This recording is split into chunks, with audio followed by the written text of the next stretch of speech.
तो हम लोग जो है ना आज हम जो बताएंगे, एक अपडेट आया आज से, तो इसमें पता चला कि रिकॉर्डिंग हो रहा है, नहीं तो अपडेट नहीं किए थे तो पता ही नहीं चलता था। चलिए हम आज से पढ़ेंगे, ड्राइंग पढ़ेंगे। ठीक है, आप लोग ड्राइंग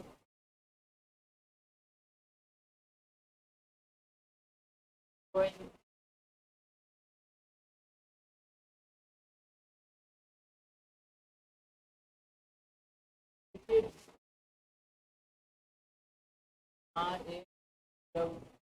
आर ए RAWING लिखिए, ड्राइंग, DRAWING, ड्राइंग। ड्राइंग मतलब निकासी होता है।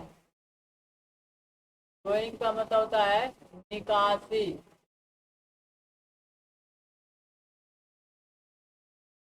निकासी। ठीक है। लिखिए व्यापार में, सॉरी व्यापार से लिखिए, व्यापार से निकाली गई वस्तु राशि संपत्ति को ड्राइंग कहते हैं। व्यापार से निकाली गई वस्तु राशि या संपत्ति को ड्राइंग कहते हैं।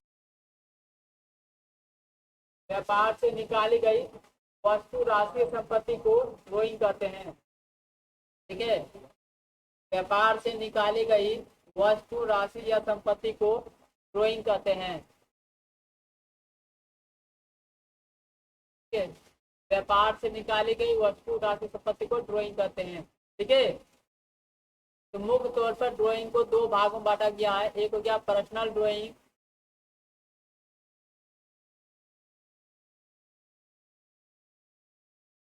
एक हो गया पर्सनल ड्राइंग व्यक्तिगत आहरण, एक हो गया ऑफिशियल ड्राइंग।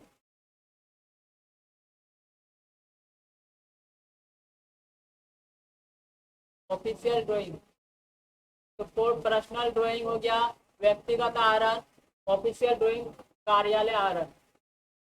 ठीक है। पर्सनल ड्राइंग व्यक्तिगत आहरण, ऑफिशियल ड्राइंग कार्यालय आहरण।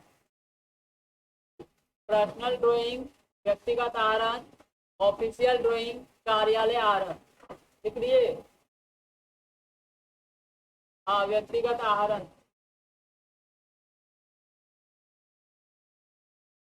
पर्सनल ड्राइंग व्यक्तिगत आहरण, ऑफिशियल ड्राइंग कार्यालय आहरण। लिख लिए। आहरण। आहरण।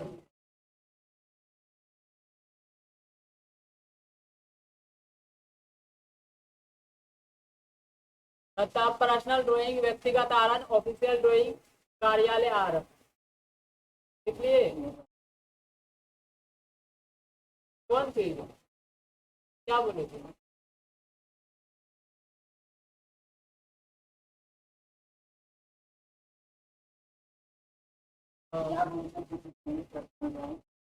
Personal drawing, official drawing. Personal drawing, official drawing. Personal drawing व्यक्तिगत आहरण, ऑफिशियल ड्राइंग कार्यालय आहरण। ठीक है। ऑफिशियल ड्राइंग देखिए एरो बनाइए। ऑफिशियल ड्राइंग देखिए एरो बनाइए।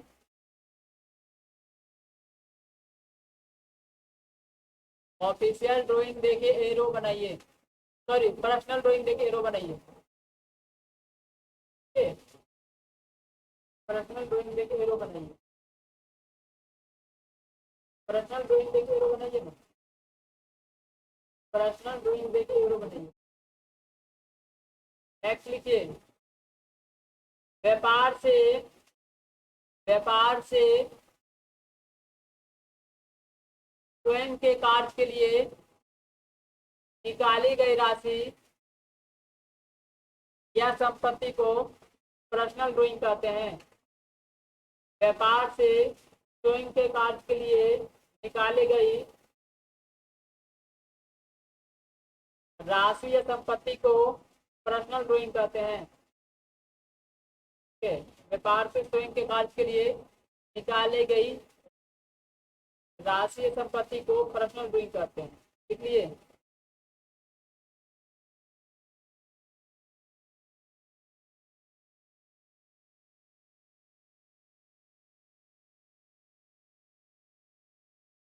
दो 2 मिनट इन लोग को टेलिंग है।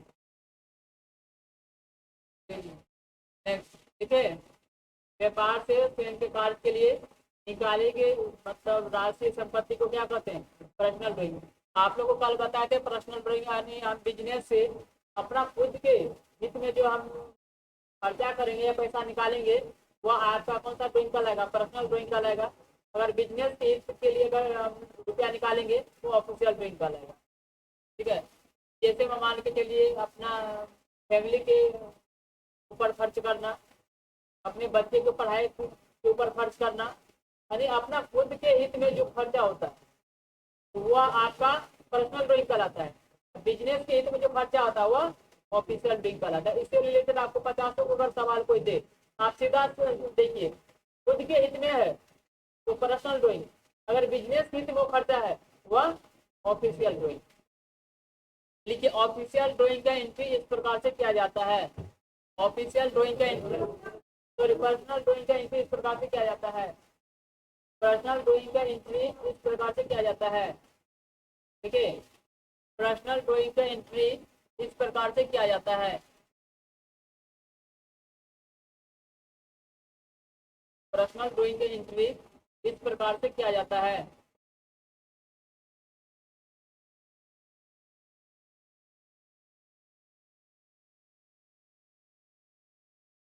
अब नीचे में रोमन का 1 नंबर दीजिए, नीचे में रोमन का 1 नंबर दीजिए।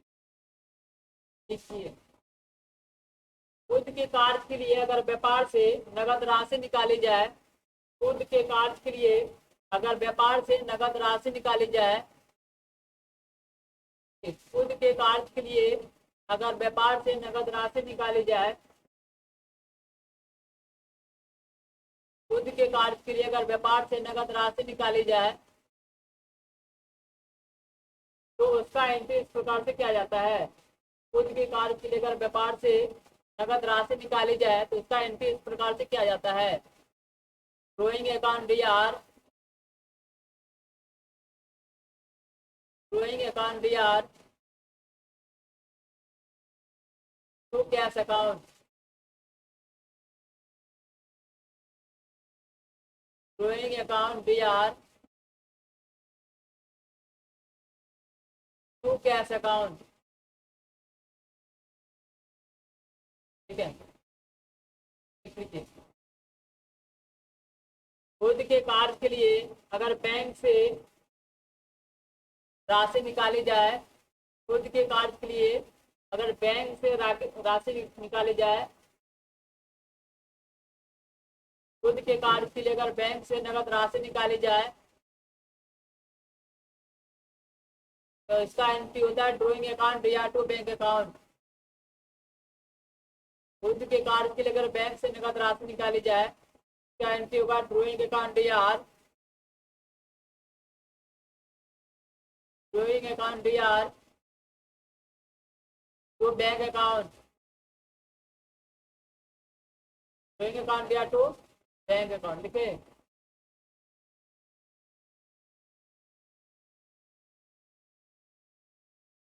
हाँ,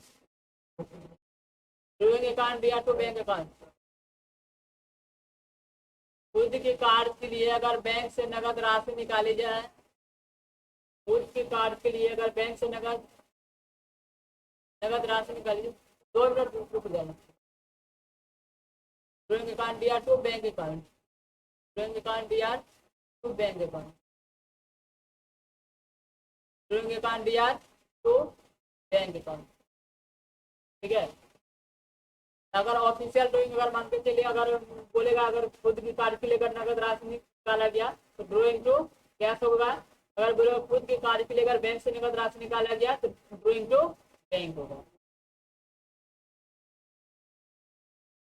नेक्स्ट, अब लिखिए ऑफिशियल ड्राइंग, ऑफिशियल ड्राइंग,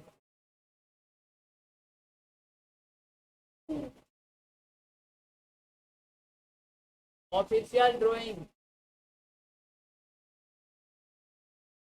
देखिए व्यापार से, व्यापार से, व्यापार से, व्यापार के लिए, व्यापार से, व्यापार के लिए व्यापार से व्यापार के लिए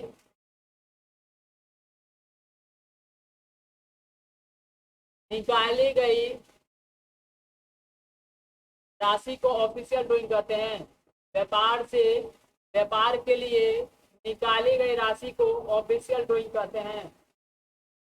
व्यापार से व्यापार के लिए निकाली गई राशि को ऑफिशियल ड्रॉइंग कहते हैं।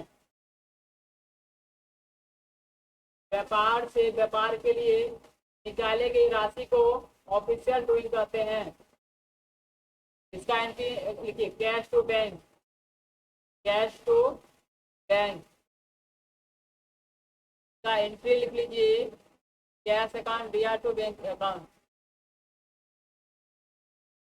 कैश अकाउंट दिया टू बैंक अकाउंट।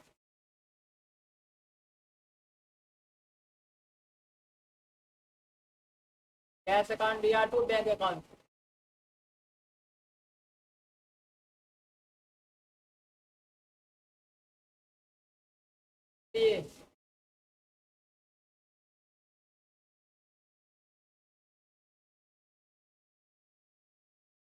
देखिए, इनकम टैक्स का रूल के अनुसार क्या होता है, आप 10,000 से ज्यादा राशि को आप अपना पास में नहीं रख सकते। ठीक है, इनकम टैक्स रूल होता है 10,000 से ज्यादा की राशि को आप पास में नहीं रख सकते। वो कहाँ रखना पड़ेगा, बैंक में रखना पड़ेगा। सरकार का मुख्य उद्देश्य ये है, आप जो भी कमाते हैं वो आप बैंक में रखिए। अगर आप जो भी ऑफिशियल खर्चा करते हैं बैंक से निकाल के तो आप ऑफिशियल खर्चा कीजिए। क्यों, क्योंकि सरकार जो है ये मतलब अगर बैंक से अगर पैसा लेन देन हो रहा है उसको आप चोरी नहीं कर सकते हैं। अगर आपके पास अगर 10 करोड़ रुपया दे देगा ना तो आप सरकार को मतलब जो है ना बरगला दीजिएगा। अगर बैंक से रुपया निकलेगा तो वो ज्यादा घूमेगा नहीं ना। जैसे मान के आपके पास कैश है, आप बोलिए हम कैश यहाँ खर्चा की, वहाँ खर्चा की, यहाँ खर्चा कीजिए, कितना जगह मतलब वो मतलब देना दौड़ेंगे, वो वहाँ खर्चा किया है कि नहीं किया। सीधा वो बैंक को पकड़ते हैं, भाई तुम बैंक से जो रुपया निकाले हो, बैंक में जो रुपया डाले हो। जैसे मान कर चले हम बैंक में 10 करोड़ रुपया हम अगर हम डाल देते हैं, 10 करोड़ रुपया अगर हम बैंक में हम डाल देते हैं तो 10 करोड़ अगर मान के चले हम बोलेंगे भाई साहब हमको मतलब प्रॉफिट हुआ है 1 लाख रुपया हुआ, हम जिन इस साल 1 लाख कमाए, तो सरकार पूछेंगे भाई ये 10 करोड़ जो तुम लाए हो कहाँ से लाए, है ना। तो बैंक में क्या फायदा, तो सरकार को हर चीज पता चलता है आप क्या लेन देन कर रहे हैं। तो बैंक में आप गड़बड़ी कीजिएगा तो वो पकड़ लेगा, लेकिन कैश में गड़बड़ी करना बहुत मुश्किल हो जाएगा उसको पकड़ना। इसलिए सरकार का मुख्य उद्देश्य ये होता है आप जो भी मतलब लेन देन करें आप बैंक से करें। आप हाथ से उतना ही पैसा रखें जितना कि आप अपना दिन रोज का चला सकते हैं, परिवार चला सकते हैं, अपना घर चला सकते हैं, उतना तो रखें। बाद में कि मैक्सिमम काम आप बैंक से कीजिए। इसीलिए मतलब जितना भी बिजनेसमैन होता है भाई, जितना भी कलेक्शन होता है वह सारा बैंक में डालता है, जो भी खर्चा होता है वह बैंक से निकाल के कीजिए। ये इनकम टैक्स का रूल।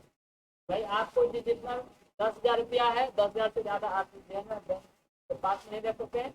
आप 10,000 से ऊपर का अगर कोई खर्चा है तो आप बैंक से निकाल दीजिए। जब भी ऑफिशियल का बात होता है सीधे स्टाफ को सैलरी देना, स्टाफ को सैलरी देना है तो स्टाफ बराबर कंपनी में क्या होता है 10 लाख 20 लाख 25 लाख इतना खपत होता है स्टाफ को सैलरी का। 10 लाख रुपया स्टाफ को सैलरी दिया जाएगा तो 10 लाख तो मतलब देना हाथ पर रहेगा नहीं, वो कहाँ से निकालना पड़ेगा, बैंक से। ठीक है, तो इसलिए मतलब ये मैक्सिमम ऑफिशियल ड्रॉइंग है ना कैश टू बैंक हो रहा है। पहले बैंक से रुपया निकल के कहाँ पे आता है, ऑफिस में आता है। इसीलिए कैश अकाउंट दिया टू बैंक अकाउंट। वह पैसा फिर खर्चा होता है, जैसे मोहन को दिए, गणेश को दिए, रमेश को दिए, तो वो मोहन अकाउंट दिया to cash account, Ganesh account दिया टू कैश अकाउंट। जैसे यहाँ देखिए, यहाँ पर बैंक है, यहाँ पे बैंक है,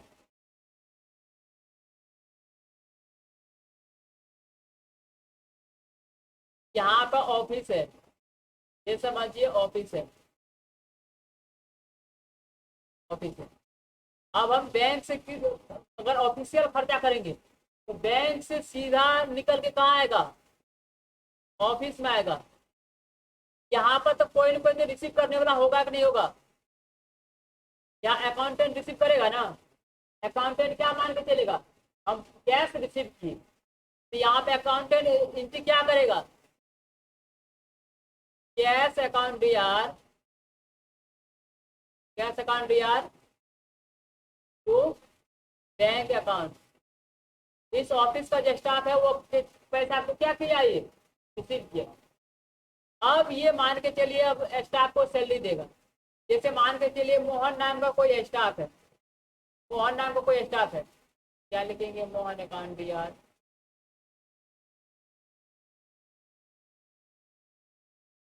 टू कैश अकाउंट। ये मान के चलिए गणेश को सैलरी दिया, Ganesh account D R to, यहाँ रुपया रुपया आया, ये रुपया इधर क्या हो रहा है, खर्चा हो रहा है। ठीक है, अब ये देखिए ऑफिस ऑफिशियल एक्सपेंस में क्या होता है, आप जब भी रुपया निकालिएगा ऑफिस में उस रुपया को लेके आना पड़ेगा। लेकिन अगर पर्सनल खर्चा होता है तो ऑफिस में लाना जरूरी होता है क्या, बैंक से रुपया निकलता है उधर खर्चा हो जाता है। लेकिन ऑफिशियल एक्सपेंस जब कीजिएगा तो बैंक से रुपया निकाल के पहले कहाँ पे आता है, वहां पे ऑफिस में आता है, एक स्टाफ उसको रिसीव करता है, तब वहां से क्या होता है, फिर खर्चा होता है। इसीलिए कभी भी ऑफिशियल ड्रॉइंग होता है तो कैश टू बैंक, पैसा आया अब खर्चा होगा। अब पर्सनल ड्रॉइंग में क्या होता है, पैसा निकल के ऑफिस नहीं आता है, पैसा निकला जैसे मान के चला 10,000 रुपया बैंक में रखे हुए, अपना मतलब बच्चे को मतलब फी देना, तो वहाँ निकालेंगे फिर यहाँ लाएंगे क्या, निकालेंगे उधर टीचर को फी दे देंगे, खत्म हो गया। अगर मान के चले हमको यहाँ बिजनेस से रिलेटेड कोई काम करवाना है तो वह पैसा निकाल के बिजनेस को देना पड़ेगा, तब वहाँ से। और बोलिए आप कोई संदेह है क्या पर्सनल ऑफिशियल में। नेक्स्ट मतलब आप लोग को जो आप चलते हैं डिस्काउंट की तरफ हम चलते हैं। डिस्काउंट का नाम आप लोग सुने हैं कि नहीं, डिस्काउंट पे सुने तो डिस्काउंट क्या होता है, डिस्काउंट तो क्या बोलते हैं, छूट या बट्टा, नहीं डिस्काउंट को छूट या बट्टा बोलते हैं। अगर बोला जाए डिस्काउंट का डिफिनेशन दीजिए तो डिस्काउंट का डिफिनेशन आप बताइए कैसे देना चाहिए। आप डिस्काउंट करे थे ना, करे थे, और आप इधर उठाइए, नहीं तो मेरा लैपटॉप जो ना आज न कल चला जाएगा वो, क्या कि उसका जो है ना वो बहुत ऐसे लगा हुआ है, जैसे थोड़ा सा झुकेगा उसको छूट जाएगा, तो छूट। डिस्काउंट का मतलब था छूट। मान के चलिए कोई वस्तु है, यहाँ देखिए कोई वस्तु है, या कोई वस्तु मान के चलिए 50 रुपया के, नहीं, अगर इसी वस्तु को हम 49 रुपया में खरीद लेते हैं, इसी वस्तु को 49 रुपया में खरीद लेते हैं, अंकित मूल्य से कितना कम पर खरीदे, अंकित मतलब मूल्य से 1 रुपया कम पर खरीदे, नहीं जो अंकित मूल्य से 1 रुपया कम पर कर दें, ये 1 रुपया क्या कहलाएगा, डिस्काउंट कहलाएगा। तो देखिए किसी वस्तु के अंकित मूल्य से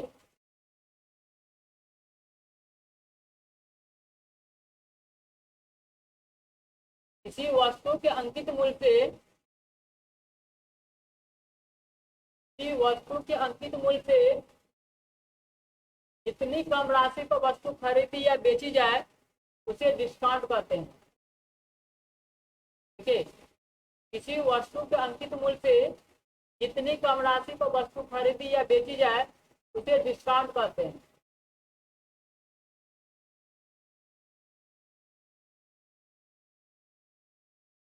देखिए किसी वस्तु का अंकित मूल्य से जितनी कम राशि पर वस्तु खरीदी या बेची जाए उसे डिस्काउंट कहते हैं। ठीक है। किसी वस्तु का अंकित मूल्य से जितने कम राशि पर वस्तु खरीदी या बेची जाए उसे डिस्काउंट कहते हैं। देख लीजिए, जैसे किसी वस्तु का अंकित मूल्य 50 रुपया है,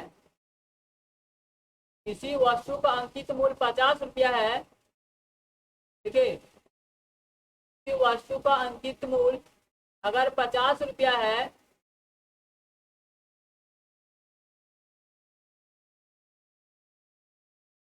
ना, अगर उस वस्तु को 49 रुपया में खरीदा जाए, कि वस्तु का अंकित मूल्य 50 रुपया है, अगर उस वस्तु को 49 रुपया में खरीदा जाए, किसी वस्तु का अंकित मूल्य 50 रुपया है, अगर उस वस्तु को 49 रुपया में खरीदा जाए, 50 रुपया में खरीदा जाए, तो वस्तु के अंकित मूल्य से 1 रुपया कम हुआ, तो वस्तु के अंकित मूल्य से 1 रुपया कम हुआ, तो वस्तु का अंकित मूल्य से 1 रुपया कम हुआ, ठीक है, वह 1 रुपया डिस्काउंट का लाएगा, वह 1 रुपया डिस्काउंट का लाएगा, वह 1 रुपया डिस्काउंट का लाएगा।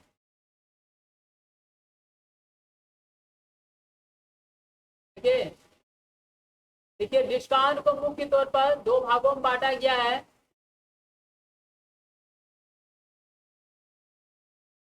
डिस्काउंट को मुख्य तौर पर 2 भागों में बांटा गया है।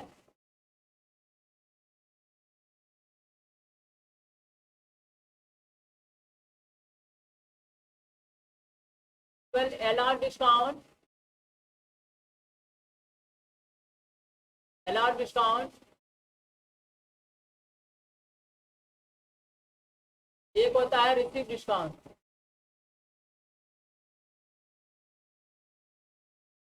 Allowed discount, receive discount, allowed discount, receive discount, allowed discount, receive discount, RECID। देखिए अलाउड डिस्काउंट लिखिए, दे छूट,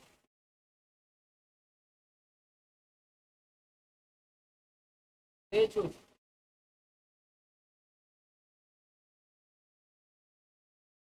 प्राप्त छूट, प्राप्त छूट, दे छूट और प्राप्त छूट। ठीक है, अलाउड डिस्काउंट, दे छूट, रिसीव डिस्काउंट, प्राप्त छूट। अच्छा, डिस्काउंट में आप आगे बढ़ाए कि कुछ आप लोग अब सवाल दे दो, तो इसको आप मतलब स्टॉप इतना ही करते थे, सवाल देते हैं कुछ।